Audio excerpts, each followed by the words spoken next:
What's going on, y'all? Hey, so we got engine transmission set down in the old frame here. I didn't bore you with the half a dozen in and outs, but I will show you the final here. Got the old small block Chevy with that 375 turbo transmission backed up to it, and getting a whole lot closer to putting that under that.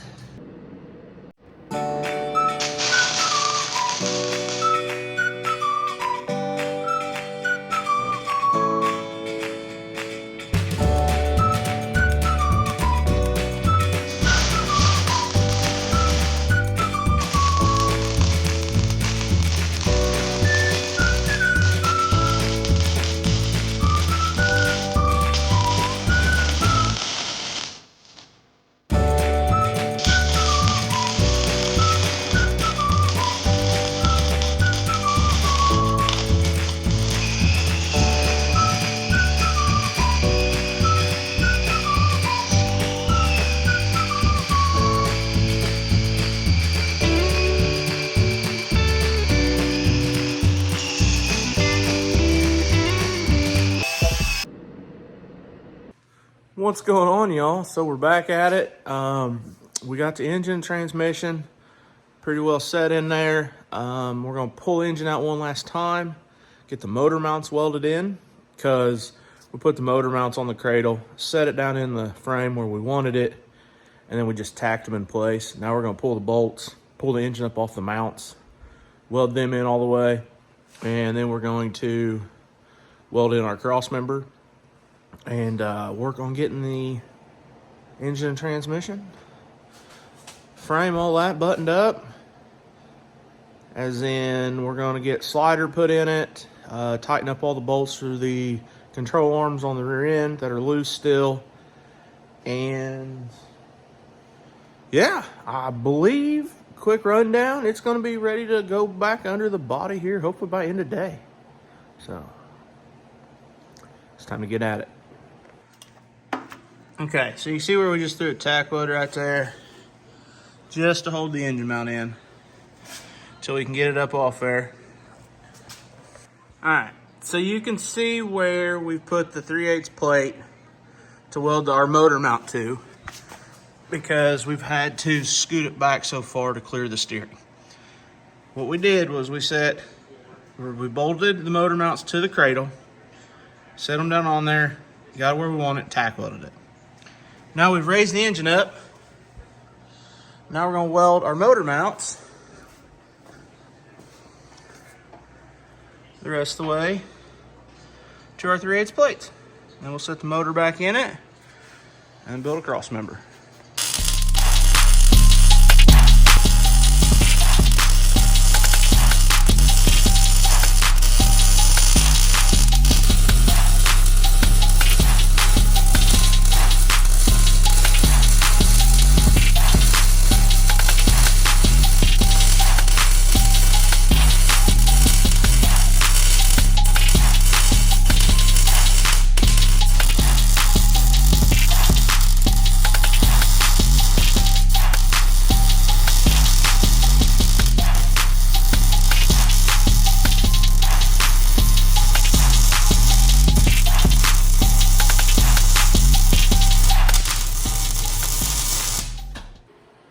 Now the fun part is getting the motor mounts bolt back in.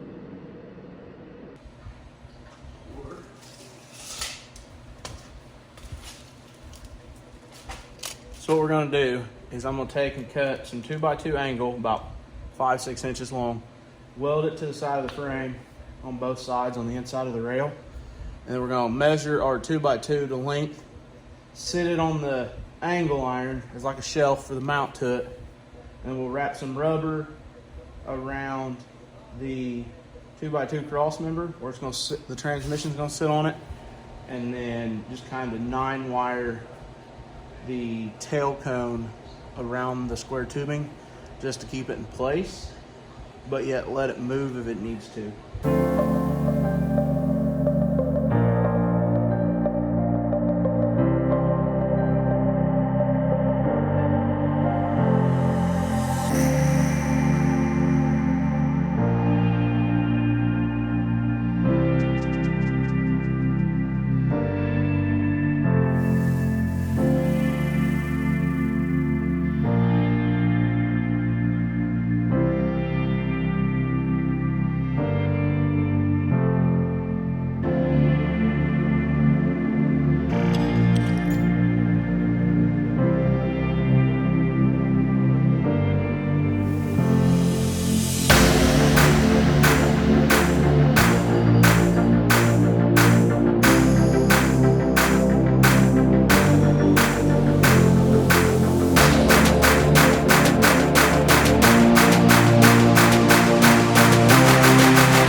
good and tight.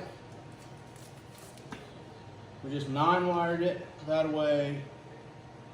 If it does need to move or do whatever, being we're running our stock bell, our stock case, and nothing with an ultra bell on it, this is not going to hold much to where it'll let the transmission do what it needs to do here and hopefully not break the belt as easy. If it does, try to stand up at the firewall area.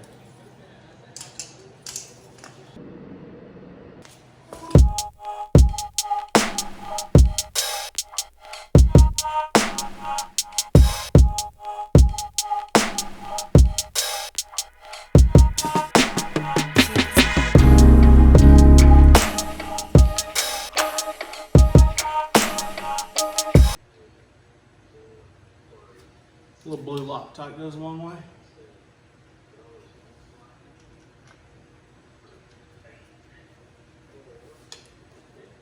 Why don't you use a red one? I don't use red on this because red's more of a permanent, and I don't want a permanent thread locker on here. Why not just use sealer? Because it's not what that's for.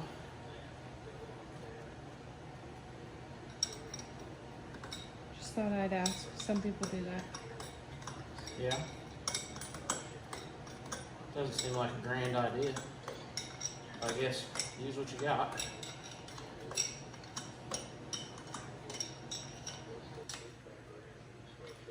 Okay, we'll come back and tighten those up in just a second.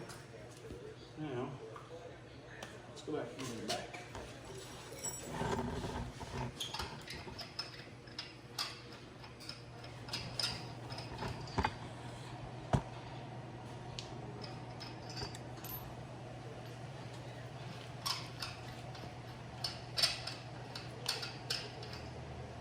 These ones tend to be fun because you get the rotor to turn just a little bit and then you fight the rotor turn that's not lined up with the yoke anymore.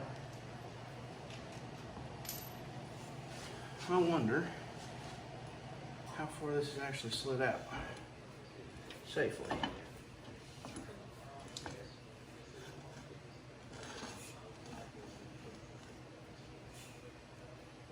Oh yeah, we have plenty.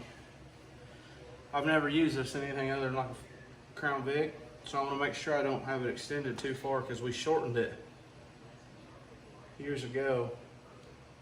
And you want to always make sure you have at least 6 to 8 inches of your slider engaged to cover that spline sleeve that's in here.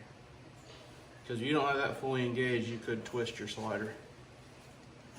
So yeah, we're good.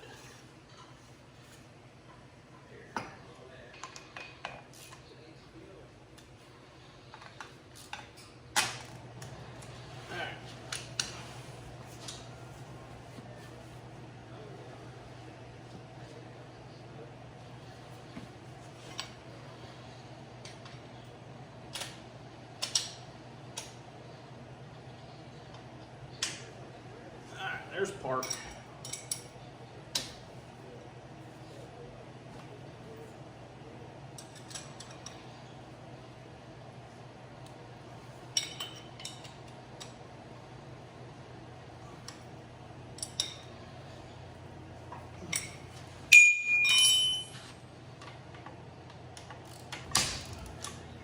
I tell you what, having the body off putting drive slider in makes it a whole lot easier than laying under the car putting it in. Alright, so slider's in, transmission's 9-wired. We need to tighten up motor mounts. We will need to tighten up all our rear control arm mounts, and then weld cross member and the angle iron for the cross member. And should be just about ready to slide this thing back under.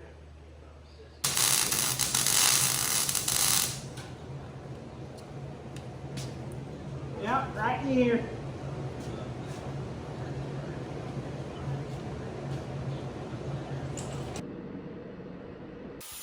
Okay, we are trying something new here. Normally I just heat it up and use a ball peen to dimple the frame, but I've had quite a few people suggest trying it this way, and this is how they do it. So let's give it a shot and see if it works for me.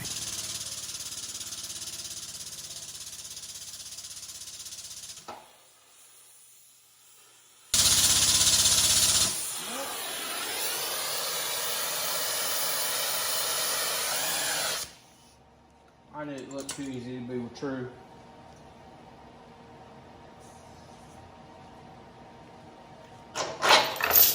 And that was an epic fail for me. Back to the old way.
Can you turn it on?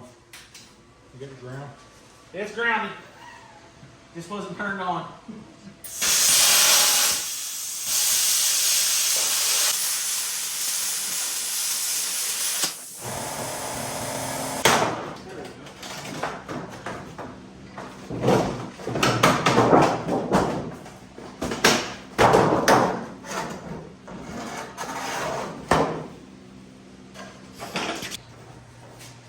You're just trying to roll that up under. Yeah.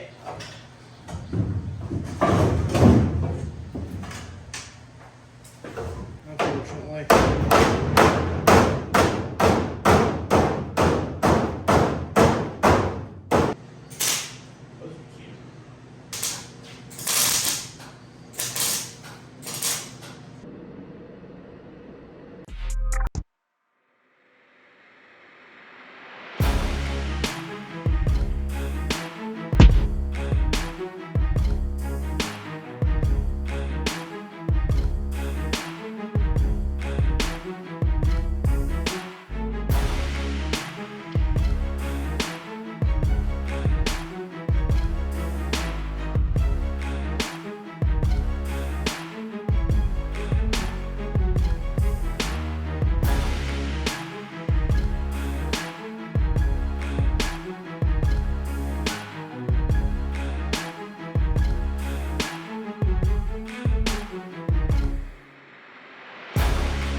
Where you going, dude?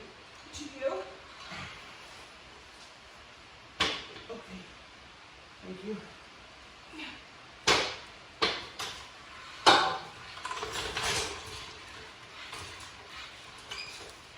We're working on the railroad. Watch that corner first.